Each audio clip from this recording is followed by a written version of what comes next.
Hello everyone and welcome to the PetiteKnit podcast. My name is Erin and I'm so glad that you've joined me here today. I have so much to talk about, so I'm so happy to be chatting with you guys again. I have been knitting on a lot of different things, but I also have some wonderful news to share, and that is that I am coming out with my very first knitwear design. I have been very interested in the world of knitwear design, but I wanted to make sure that I saved my first design for what I am very comfortable with knitting. I wanted it to be something that came spontaneously, something that I wasn't searching for. I wanted it to be something that I could be proud of, and I think that all of those things are going to be true with this tank. So this is what I am calling the Sauble Tank. It is named after Sauble Beach, which is a beach here in Ontario that a lot of Southern Ontarians frequent. To be honest, I am more of a Turkey Point girl, if you are local, but calling it the Turkey Tank seemed a little odd. So I will go with like Kurian instead and go for the Sauble Tank. And it is, I think, the most frequent beach outside of the ones on Lake Ontario for Torontonians to go to, if you are curious. So the Sauble Tank is a DK weight tank top. It has a simple lace, diamond lace pattern along the sleeves here. It has a scoop neck and it is a cropped length. And I am just so happy with it. This tank, the style of it is inspired by my favorite tanks that I like to wear. I like them with a thicker strap so that they cover a bra. I like them cropped because I often wear skirts and high-waisted pants, and I like them with a little bit more of a generous armhole. That is just what I am most comfortable with. I don't really know why, but that is how I like to wear my summer tanks. It is finished off with a very simple ribbing on all of the edges. I will show a cutaway so you can see the whole tank in action. And yeah, these lace panels are really what did it for me. I was just kind of playing around with some knitting and I came up with this lace panel myself. I'm sure it exists. My motivation for posting a sneak peek of it on Instagram was to see if anyone commented, oh my gosh, I know that lace pattern. It is from this piece. And I'm still a little bit paranoid that someone has done this already because obviously it is not the most original of motifs, but I don't recall seeing it. And no one has yet commented, oh my gosh, I know exactly where that's from. So fingers crossed that won't happen, but even if this lace does appear somewhere, hopefully not in a tank top. That said, I do want to use this lace pattern on some other pieces. So this will hopefully be the start of a small Sauble collection of knitwear, which I'm very excited about. This actually started as a fingering weight tank top. I actually started experimenting with linen quill, and I still would love to make this a fingering weight tank top, but the sample that I had created with it was so small. It's just like I didn't do any math before starting it. It was a complete grading failure. I was just doing it by sight, and I realized I just could not do that, and it was basically an extra small, and I am not an extra small. I usually fit into around a size large. So yeah, that is not it is not happening yet, at least not this year. So I decided to switch to a DK weight. As you might recall, I was using this yarn to make a broken rib tank, and I was like, you know what, scratch that, I'll make this instead. And so this is Sandus Garlina. It is a TK weight linen cotton elastane. There's another material in there as well, and it's this beautiful green color, and it has just like a really lovely drape to it, which I thought would be perfect, and I really like the way that it displays the cables, but I think any DK weight would do. And I'm also going to experiment with holding fingering weight double as well for my second sample, and I don't quite know what I'm going to be knitting that in, but I think I'm going to try using two fingering weight strands held double. So I said that this is going to be my first release design. I have it almost completely graded already. It is going to be graded to 9 sizes from a 32-inch to a 64-inch bust, and I am really excited to be offering 9 sizes as something that's really important to me. And the tester call is live right now. You can enter your details in the description below if you are interested in joining this test. I am going to be having around a 6-week test period. To be honest, this is really quick to knit up, at least for myself. I knit this up in less than a week. The cable pattern or the lace pattern is super easy to memorize, so once you get into the pitter patter of it, I don't know, you gotta get used to it. So I found it really quick to knit up. Once you get past the sleeves, you're knitting in the round, which is really nice, I think. I knit this on 4mm and 3.5mm. I will have all the details if you're interested, in case I'm just talking gibberish. I'll make sure it's actually accurate in the text on the page. So yeah, if you're interested in testing this, I would be forever thankful if you put your information down below. And thank you to those who are going to be testing for me. I am offering a future pattern of mine. I don't know when that will be, but whenever I release my second pattern, you will get that copy for free. And of course, you will get a finished copy of this pattern as well. I'm sorry I can't offer more to you, but obviously, as this is my first ever pattern, this is kind of all I can do. So other than giving my thanks and of course shouting you out on my Instagram and on my channel, which I'm very happy to do as well, but that's not really a lot of compensation, I don't think, so I would love to give more, but that's kind of all I'm capable of right now. Grading has been a fun and interesting process. I've watched a lot of tutorials on it and read a lot of blog and instructional videos on it. I also have a book just like kind of sitting up there on it, and I think I have done it correctly.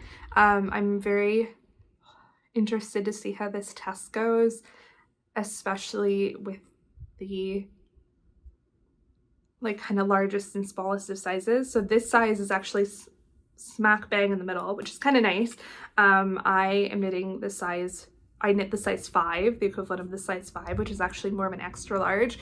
And that kind of made it nice for grading because I had the middle size on, which is kind of nice. I mean, I don't think it really matters what you're starting with to grade, but it is math and ratio calculators have been my friend.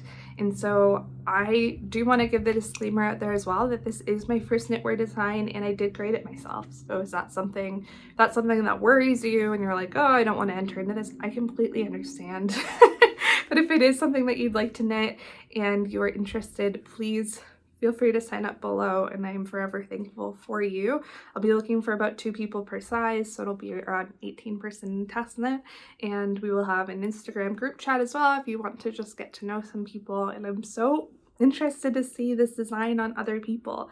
I really love this tank. It just got off the blocking mat, so I haven't actually worn it out yet, but it actually fits so well. The back is higher than the front, which I really love, and I just love the length of it.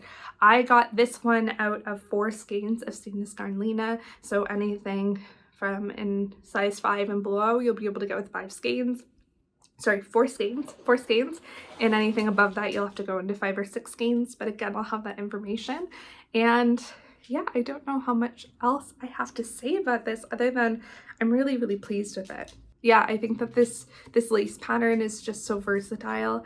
To give you an idea of what I envision, I do want to make a fingering weight version of this tank top for next summer, because obviously this is kind of cutting it pretty short. I'm hoping for an August release, and there's not a lot of summer left after that to be able to be wearing a tank top like this. So that said, you could probably very easily make this into a slipover. I think if you just did it with a DK weight wool, you could very easily wear this as a slipover, maybe increase the length a little bit. Yeah, and then for fall winter this year, I am hoping to make this into a sweater. So that is kind of my plans for this design moving forward. And I have, when I was talking about possibly having another design that I was thinking about making, that actually wasn't this at all, not this lace pattern, completely separate. So I'm hoping to do that as well, and that's kind of my plans for this upcoming year. it hasn't been like I came up with this design. I've heard of other people who have made a foray into the world of knitwear design, and they're just like all of a sudden thinking of a million different designs that they can make. That has not been my experience yet. I'm kind of thinking of other ways to utilize this lace work because I think it's really beautiful, but I have not been like, oh my gosh, I can think of a million different things now. So, I mean, no promises, but I have no plans to only knit my own designs or to become a substantial knitwear designer, but I did enjoy having a vision for a tank top like this and being able to make it. And to be honest, I've really struggled to find tank tops that have this kind of shape to it, the shape that I really prefer in my tank tops. I find that a lot of the tank tops are spaghetti straps, and a lot of them have a lot going on, like way too much that I don't want to knit that much, or the neckline are all very short or really low v-neck lines, and I was like, what about just like a simple scoop neck with some thick straps? And as you guys have known, I've adapted other patterns to make basically this same shape, and eventually I was like, you know what, I might as well just make something like that.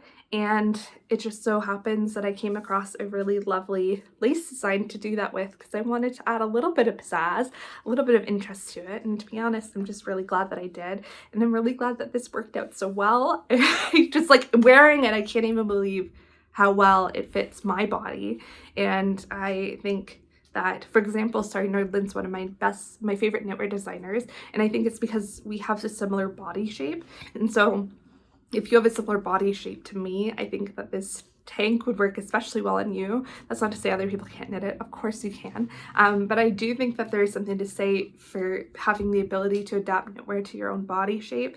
And I'm feeling just for the first time so comfortable in that, which is really freeing. And that means that I can make designs for myself and I can share them with all of you, which is really a wonderful gift. And thank you for encouraging me along this journey, and for all your kind words on the Sauble Tank.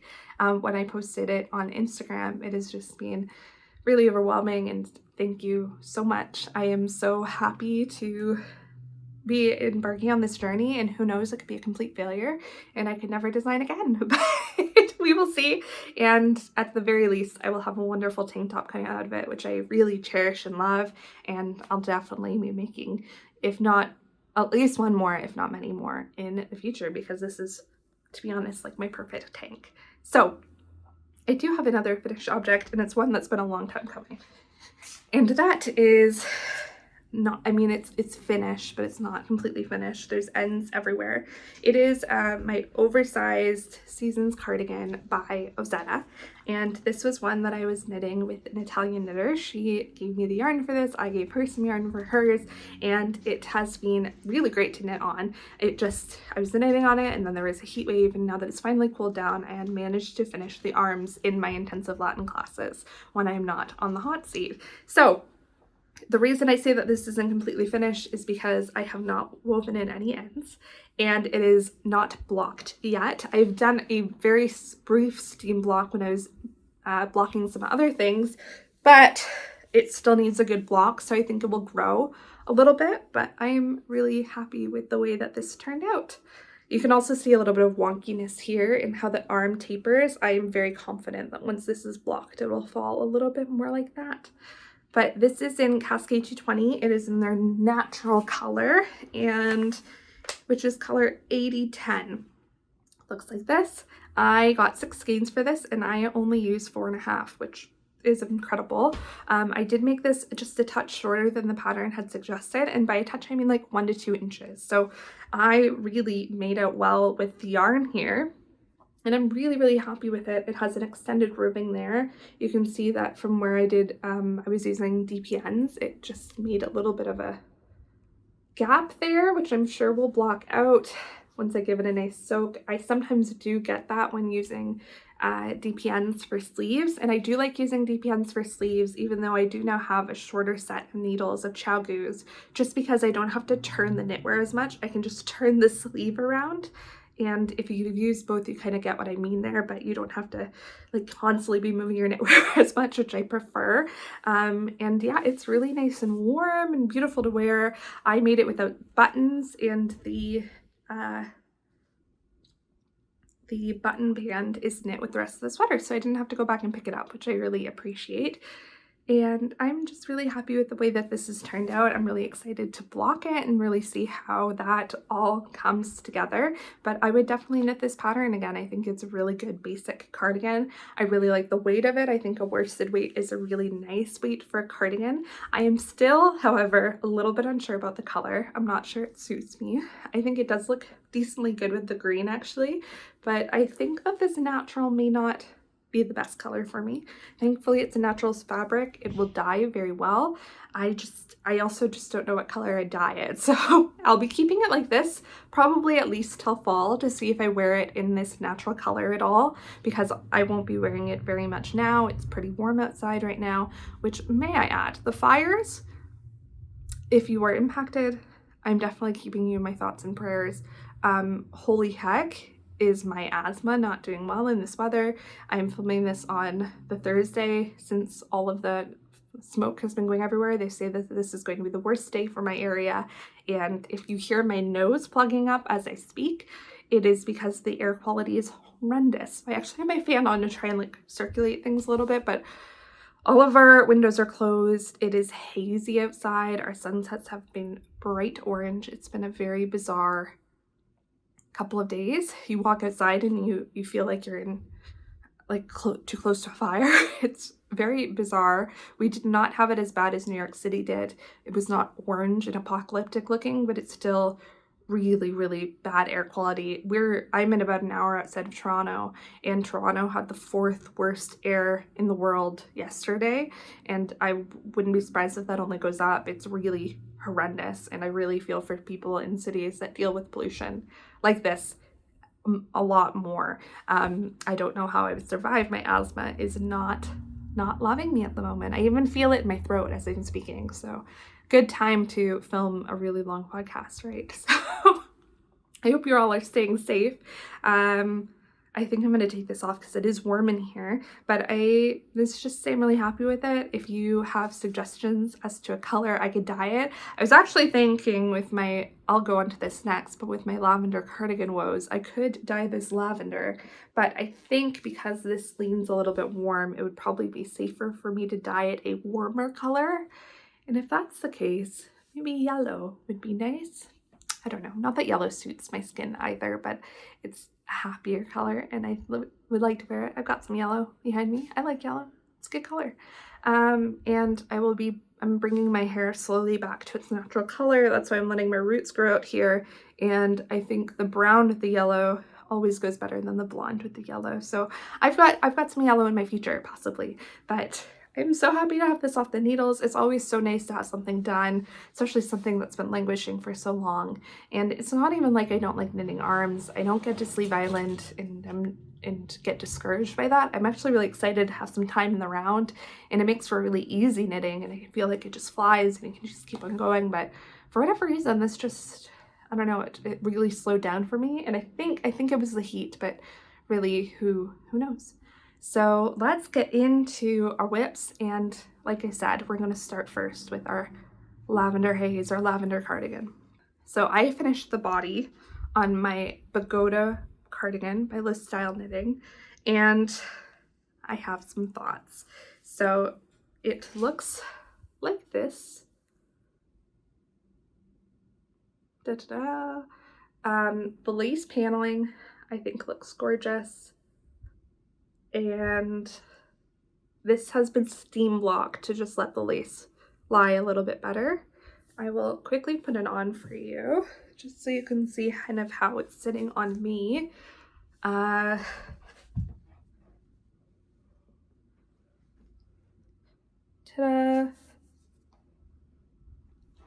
I obviously wouldn't wear these together necessarily, although I do think the colors are complementary. I just don't think they suit each other very well. So this is a fingering weight cardigan that I'm knitting in Vilcolana Ozetta in their beautiful purple shade.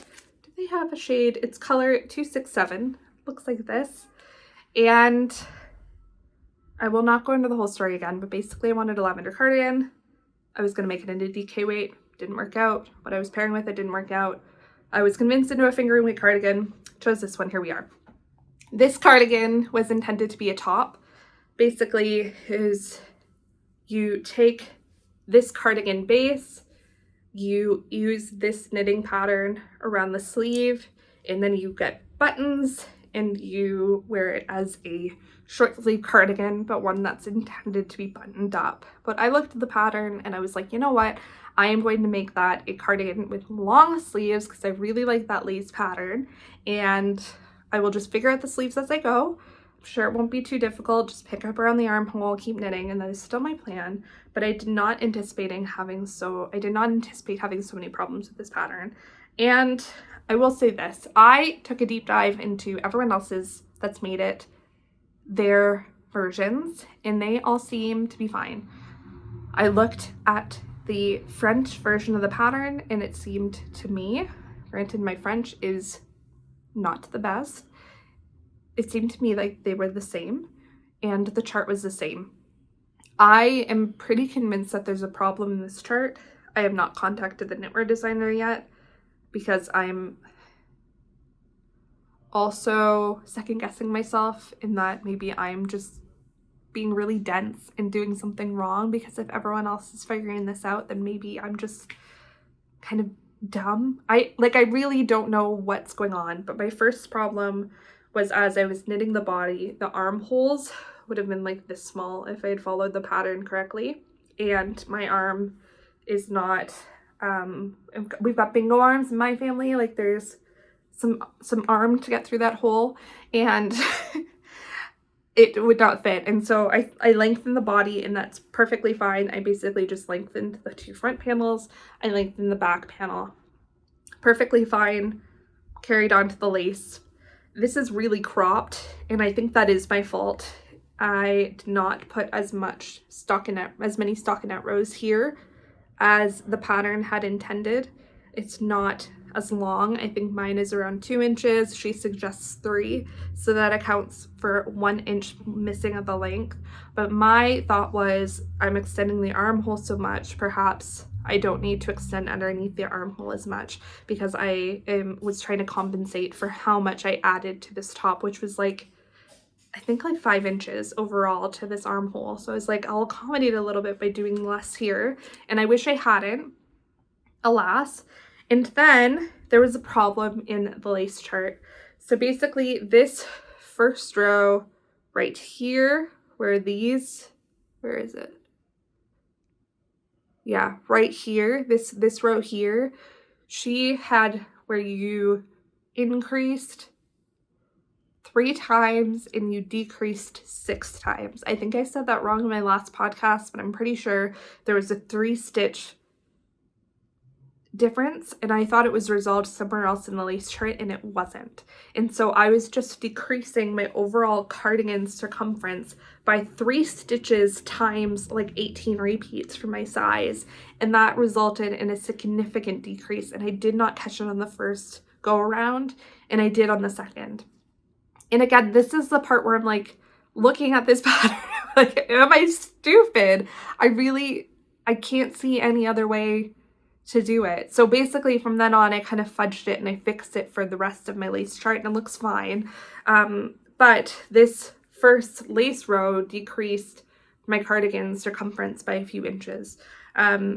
Once I put on the button band, I don't think you can tell at all. And that was my hope. I thought I would just like stretch it out and see what it looked like, because the idea of knitting back one of these, it's a lot of rows. It's a lot of stitches. I was like, I don't want to do this. This cardigan's already been so much.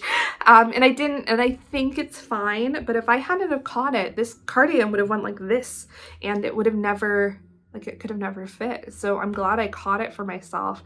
And I really don't know. So then I put on the button band, which is a small garter stitch button band in which you do eyelets, like a bunch of eyelets to add the buttons into like basically whatever eyelet fits it best. And I bound off exactly how the pattern says, but for whatever reason, my bottom does not scallop as much as everyone else's bottom does. And so I'm like, what? What is happening? I really, like, I'm not this stupid. Like, I designed a top. Like, I've knit so many things. Like, I've got this right. Like, I have knit all of these cables and it looks fine and it's working great. Like, why is this top not working for me? It's driving me up the wall. So I don't have as much of a scallop as they do, which bothers me.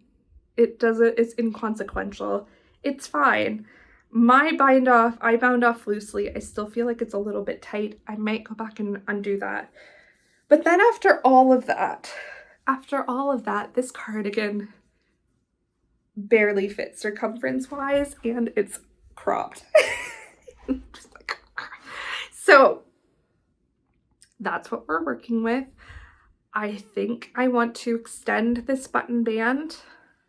I might even shove a ribbing on everything. I don't know. But I think all of this edging work is going to have to be redone, which is fine. It's fine. It's fine. I'll redo it. I think before I redo it, I'm going to go onto the sleeves. I'm just going to pick up.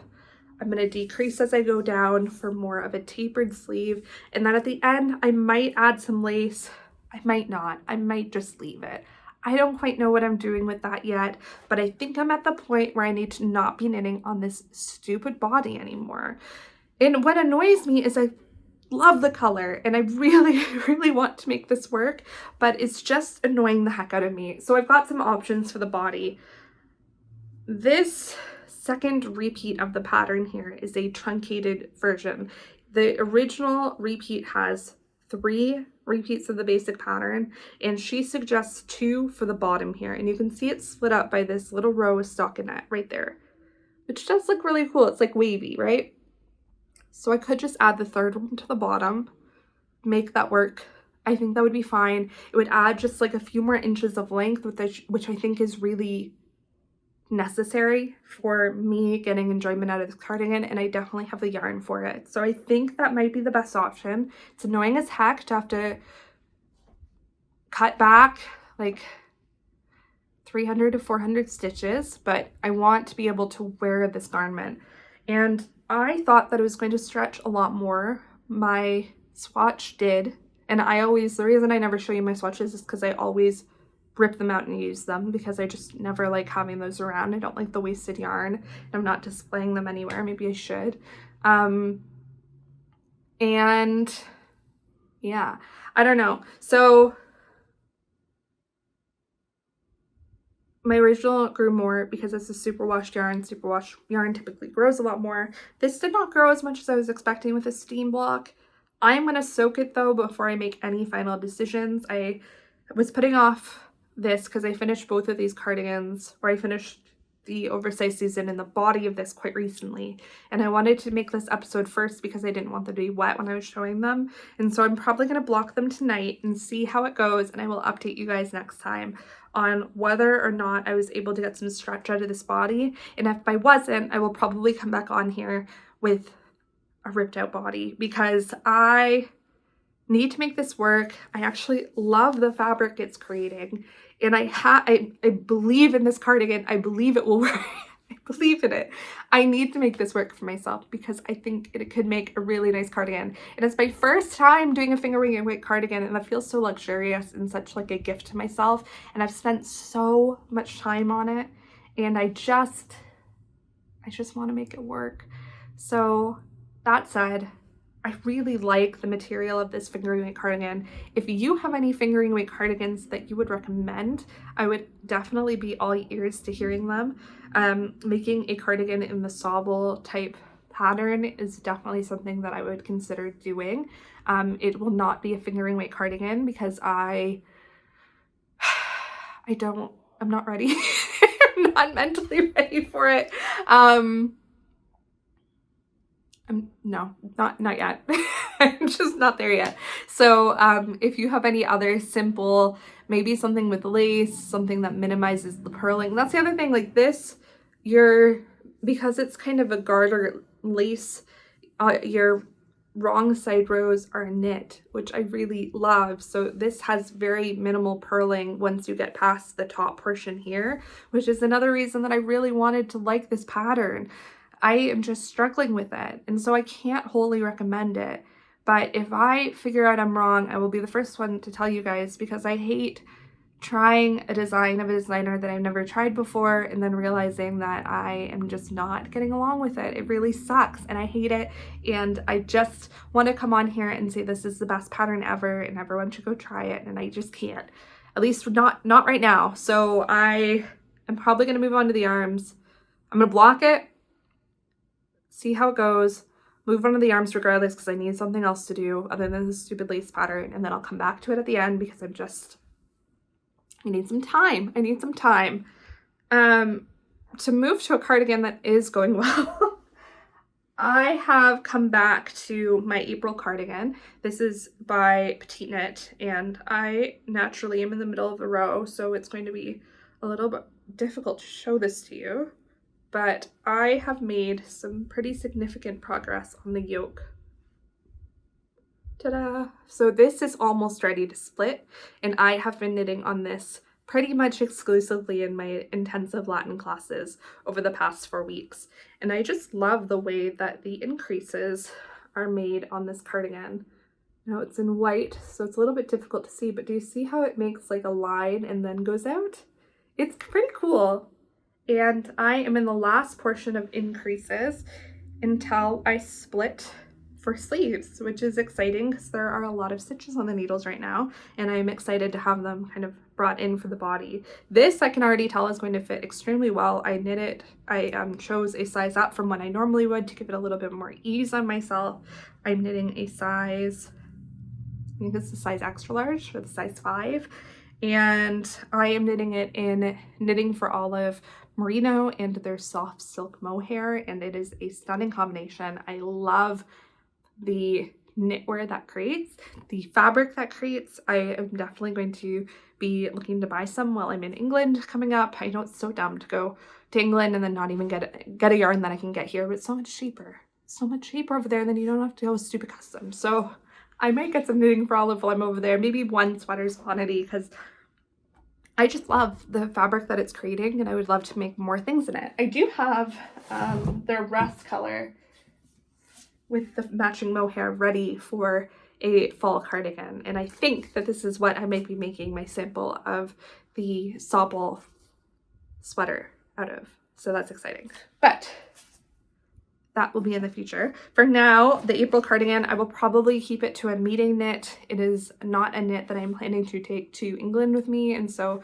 I can't imagine I'm going to finish it in the next 3 weeks before I leave, so it'll probably be one that I don't take up again, or you won't see again until late August, but I'm chugging along on it, and I think it'll be ready for fall, exactly when you want to be wearing white, you know, but I think it's a lovely pattern. It's definitely one that I would consider going back to. It's a great basic so far, at least, and I see what all the hype's about. I think it's a really fantastic pattern, and it goes up to a 5X, which is something that I always love to see. Speaking of England, I don't know what I'm going to be bringing. I'm leaving July 1st. I am there for 6 weeks, and I am going on only a carry-on because I am moving around a lot and I can't afford to pay for I could pay for extra luggage, but because I'm moving around so much on trains, it seems a little difficult. So I am going back and forth as to whether I bring a carry-on suitcase or bring my backpacking backpack. I've got a 35-liter that I have backpacked with before. My problem is that England is my favorite place to shop. And I love shopping in Europe. I love shopping in England specifically. I love their yarn stores. I love their retail stores. I find that clothes fit me better there. I find they're better quality. Lucy and Yak, for example, is one of my favorite brands, and to ship it to Canada is holy heck expensive. And I would love to get some things while I'm there. And I'm like, how do I pack a suitcase? This is my other problem. How do I pack a bag where I have to pack clothes for a conference? So I need like business clothes. I need casual clothes for just being in England. I need clothes that are appropriate for the archive. So probably a step down from a conference, but a step up from your casual everyday clothes. I need a bathing suit.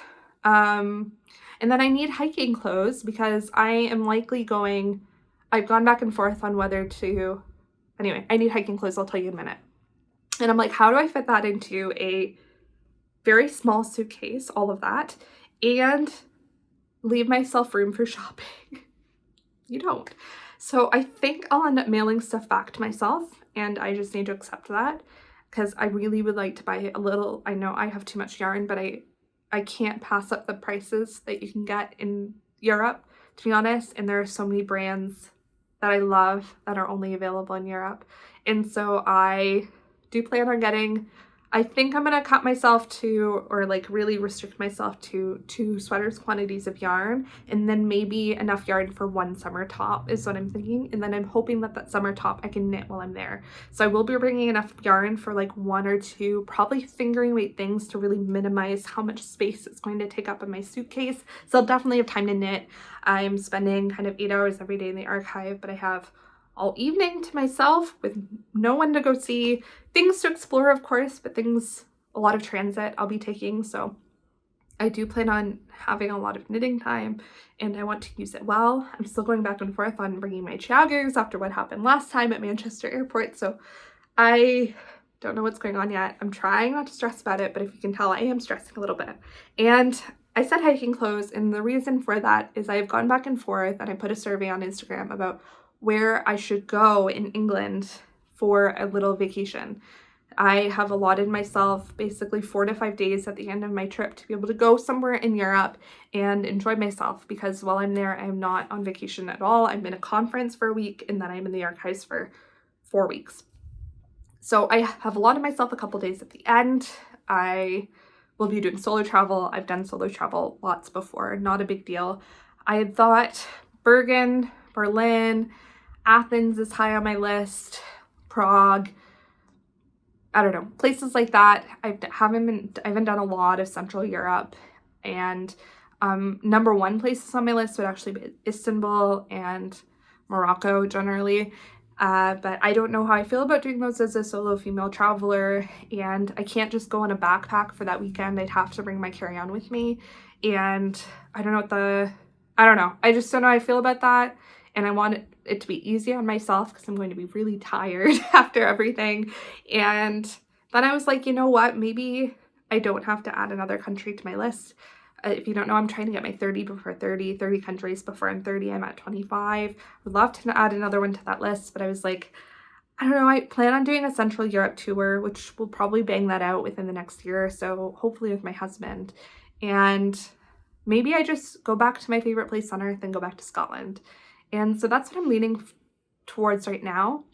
I'm actually leaning towards doing a 3-day Isle of Skye tour, which means a lot of hiking. And the Isle of Skye has been very high up on my bucket list for many, many, many years. And they have some pretty cool tours that you can take, group tours that go out of either Glasgow or Edinburgh.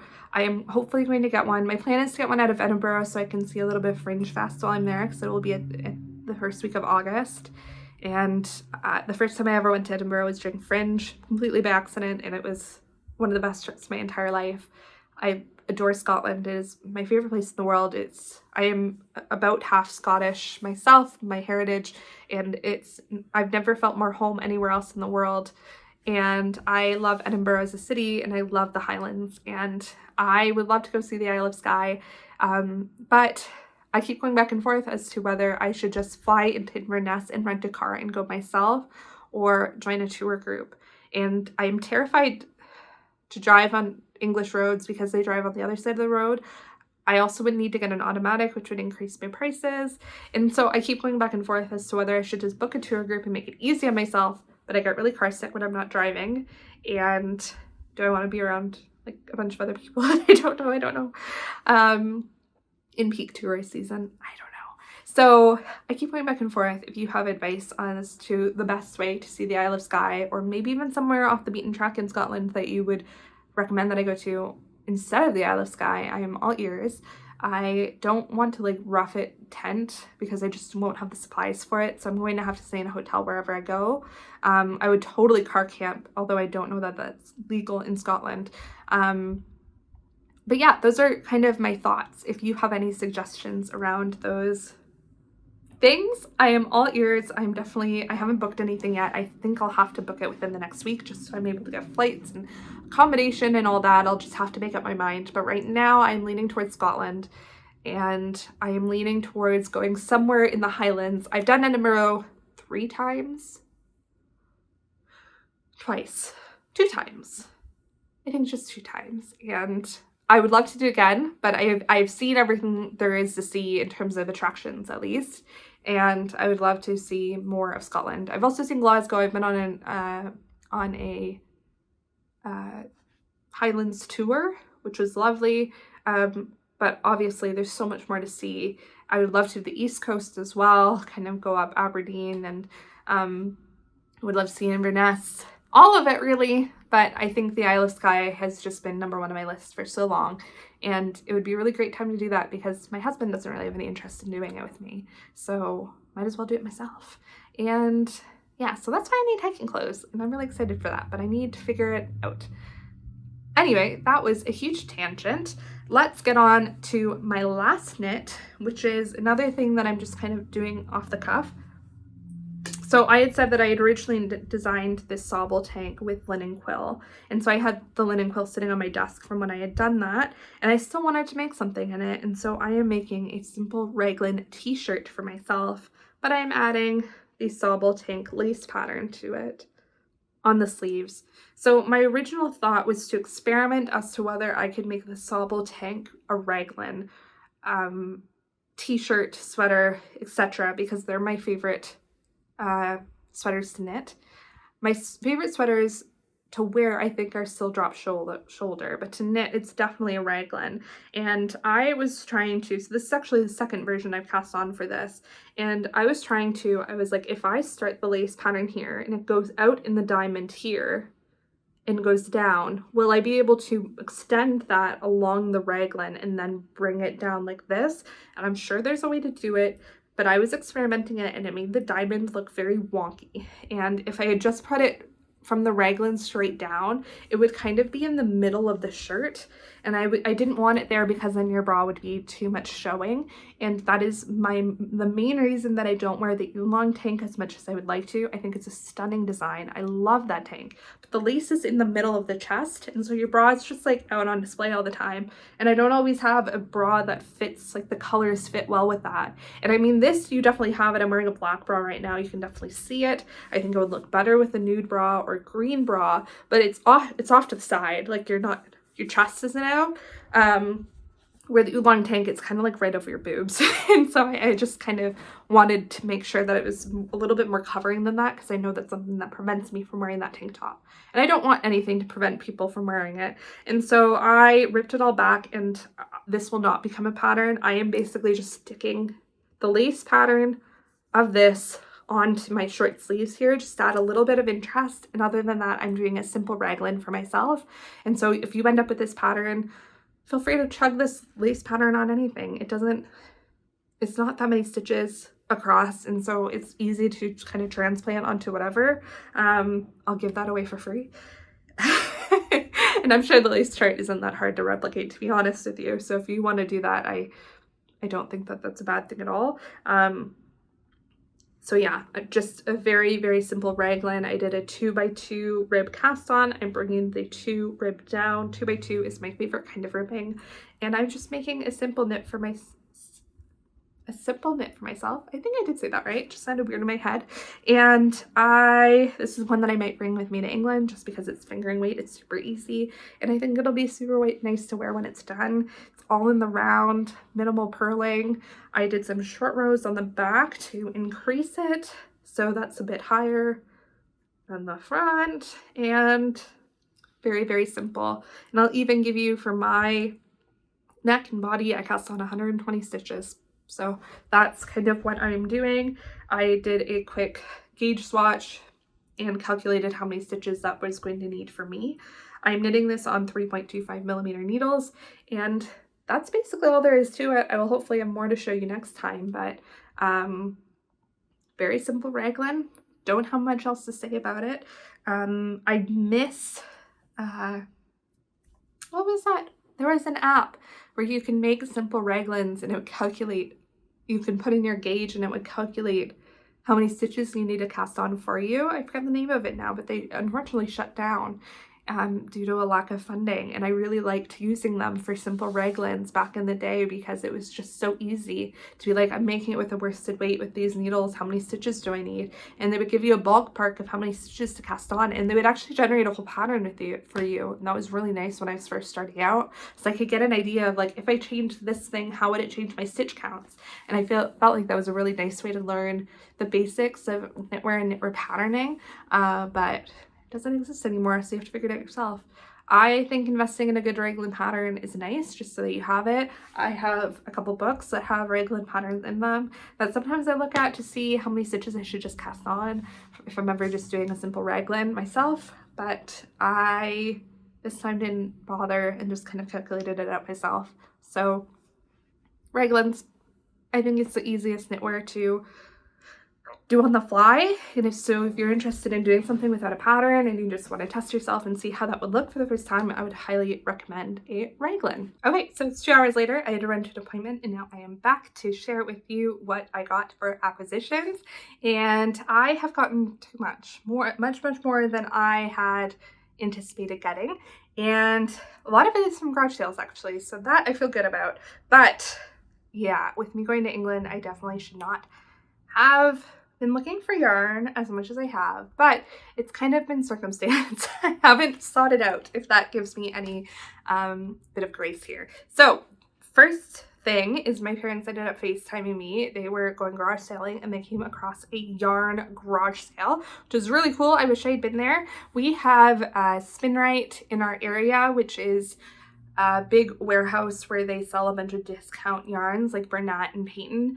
And so you get a ton of those yarns at garage sales, at thrift stores around here. If you watched my thrifting video, you might have seen some of those yarns. They litter at their stores, which is really great if you knit with acrylic. I don't really, and so most of this garage sale was mostly acrylic because they live closer to that warehouse than I do, but they did have some non-acrylic, which I was interested in, and they picked up for me, which is very kind of them.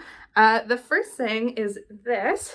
This is a simple white cotton, but it's not like a dishy cotton. It's actually quite soft, and I was really impressed when I got it.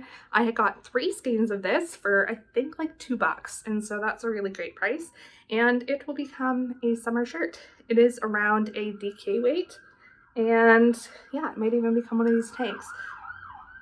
Excuse the alarm. And yeah, really great garage sale find, an amazing price.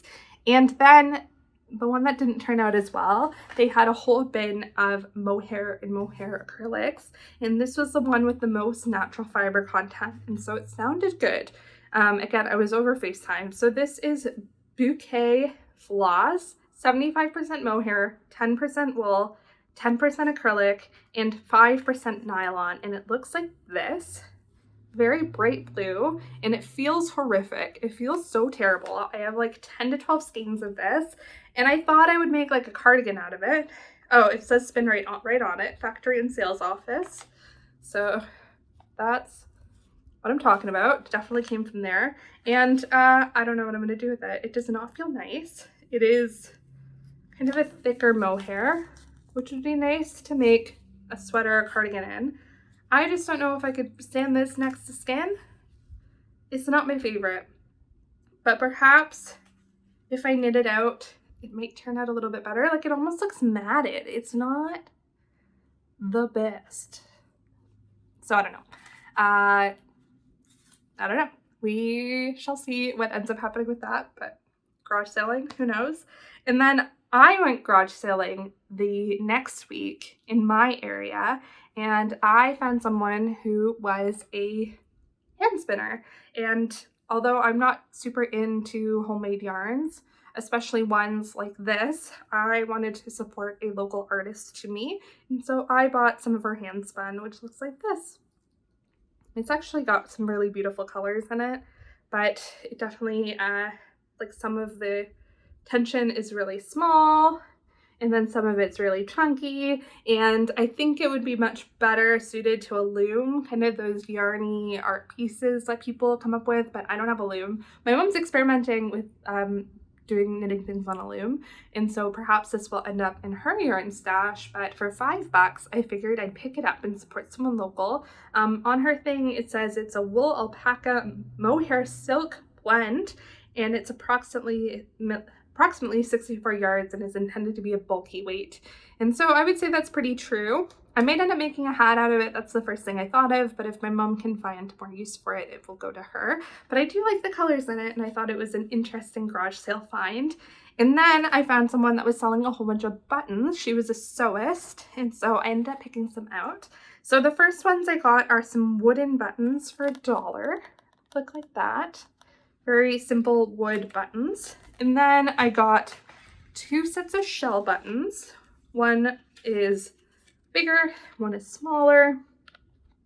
They were 50 cents a piece. And I actually have a real problem finding shell buttons in my area. I just can't seem to find them. They end up looking like, when you look at white buttons, they have lots of like the clear plasticky ones, and those are never what I'm looking for. And so I was super happy to find these because I don't think I have any shell buttons, and they're just good to have around.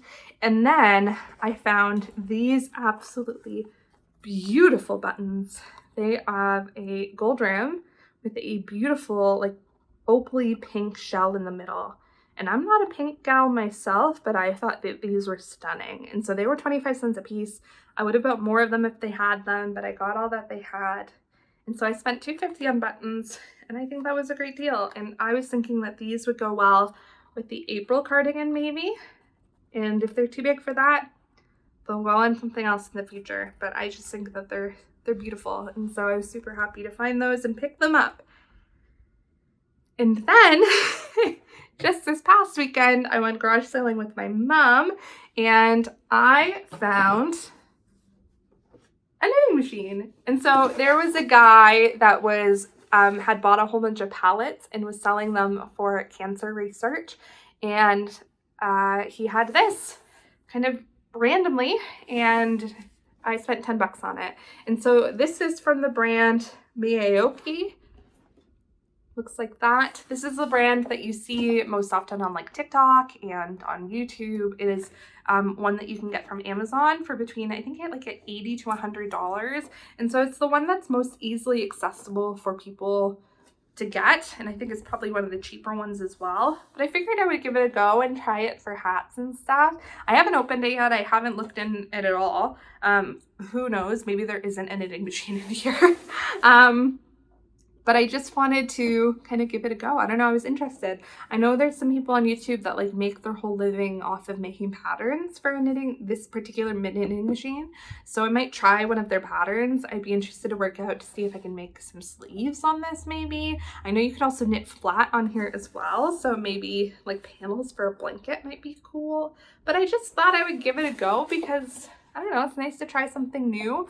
I don't think I will be opening this up until I get back from England, just because I don't have time right now. And I'm thinking for like Christmas gifts, it might be nice to bang out some hats on here. I don't know. But on the back, it's got some like gloves and pumpkins and hats. And so like there's definitely lots of things that you could make. And so I am interested to see the situation is. It's interesting that they have like this cabled pillow here. I think doing cables on here would be a challenge.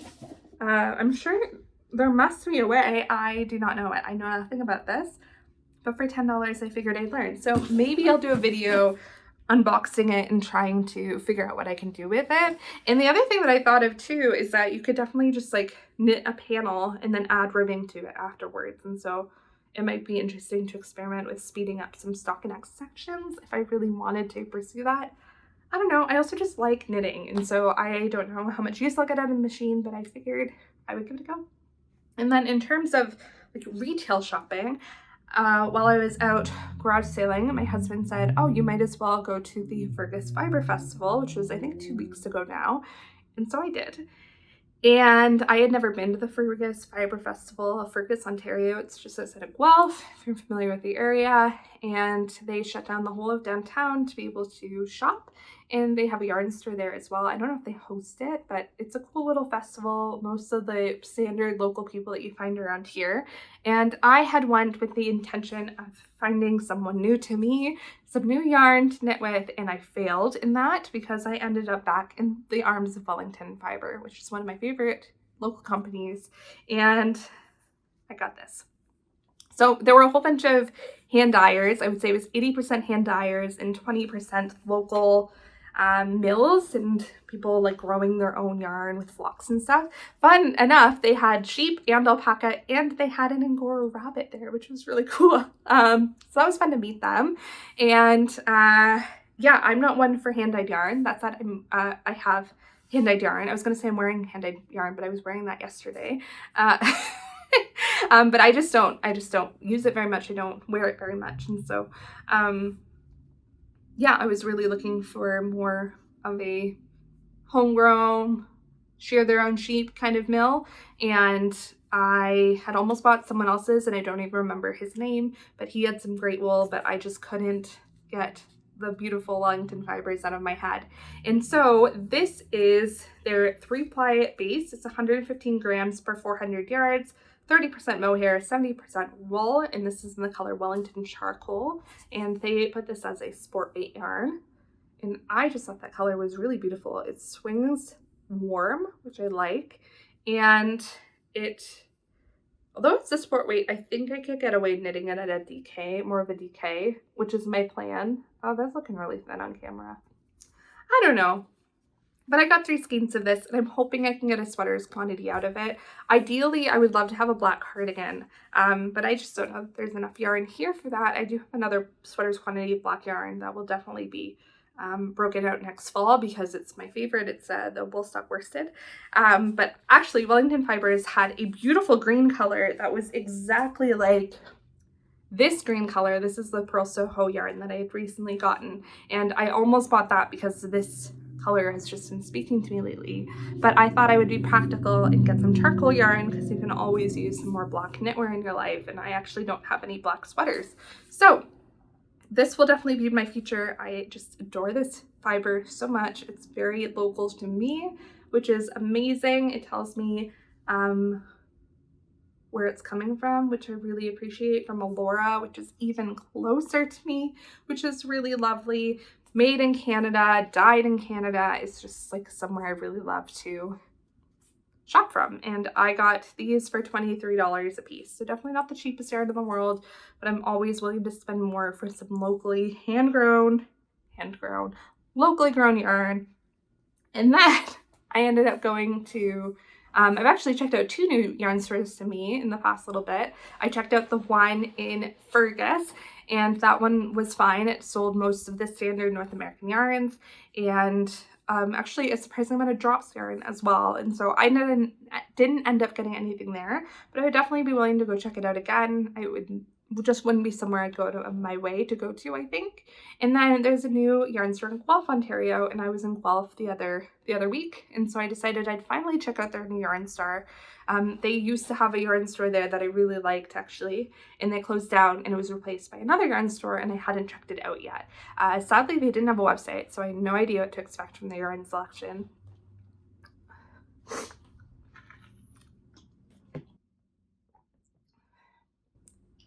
And they mostly, again, had the same standard yarns, North American yarns, a lot of Cascade, a lot of Estelle, a little bit of Istex actually, but then they had a yarn that I had never seen before, and so I figured I would give it a go. This is Haynes Creek Heathers by Gathering Yarn, and I got this. It's really pretty. It is a variegated yarn, not variegated, what's this called? Heathers, I guess. No, a heather is a different thing. Anyway, it is a white yarn, a gray yarn, and a green yarn spun together, and I think it just makes a beautiful marling. Is that the word I'm looking for? Marling effect. And I got 3 skeins of this. I'm hoping to make a vest out of it. It is an Aran weight, and it has 197 yarns per skein, and it was $12 a piece. And so I honestly just didn't want to walk out empty-handed with a small independent business that is newer. Especially it can be really difficult in that first little bit, and so I thought that this would be a good yarn to try from them. I don't think I'd go out of my way to go there again, but I do think it has good yarns. If you're in Guelph especially, I think it would be a really great place to buy some basics like Cascade 220, etc. So that is the last of my acquisitions. It's too many anyways. And that's just about all I have to say. I will be getting one more episode in for you guys, I think, before I leave, which is great. And just a reminder, if you are interested in testing the Sauble Tank, I will leave the link down below. I'm uploading this on Friday, the 9th, and I will give you until next Sunday, like the 10th, 11th, Sunday the 11th, to get your applications in, and then I will be sending out to those who will be joining the test early next week. And so thank you again. If you have any questions about the tank, please feel free to contact me. My information is below. I'd be happy to answer any questions that you may have. And thank you so much for all of your support thus far. It really does mean the world to me. I hope you're all having an amazing week. Let me know what you're knitting on, and I will see you next time. Bye!